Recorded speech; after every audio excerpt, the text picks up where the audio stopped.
दिल्ली में दहशतगर्दाना हमले के बाद जम्मू कश्मीर में पुलिस का एक्शन जारी है। दहशतगर्दों के मददगार और OGWs पर स्ट्राइक लगातार जारी है। आज भी पुलिस ने जम्मू कश्मीर में कई ठिकानों पर छापेमारी की। मुश्तबा की प्रॉपर्टी की तलाशी ली गई। साथ ही गैर कानूनी तरीके से सिम कार्ड देने वालों पर भी एक्शन लिया गया। दिल्ली ब्लास्ट के इनपुट्स के बाद जम्मू कश्मीर में सिक्योरिटी एजेंसियों की छापेमारी लगातार जारी है।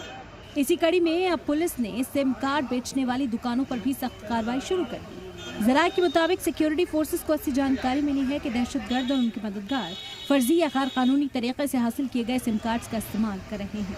इस इनपुट के बाद पुलिस ने खास ड्राइव चलाते हुए सिम वेंडर्स की जांच पड़ताल तेज कर दी है।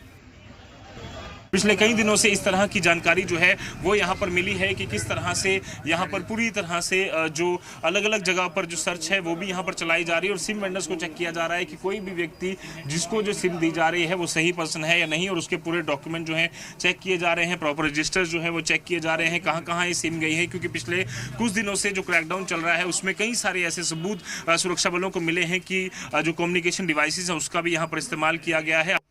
दिल्ली में आतंकी हमले के बाद जम्मू कश्मीर के कई जिलों में लगातार छापेमारी हो रही है। सुरक्षा एजेंसियां आतंकी नेटवर्क को तोड़ने के लिए हर स्तर पर कार्रवाई में जुटी हुई हैं। दिल्ली में दहशतगर्दी हमले के बाद जम्मू कश्मीर के कई जिलों में लगातार छापेमारी हो रही है। सिक्योरिटी एजेंसियां दहशतगर्दाना नेटवर्क को तोड़ने के लिए हर लेवल पर कार्रवाई में जुटी हुई हैं। ब्यूरो रिपोर्ट, सलाम टीवी।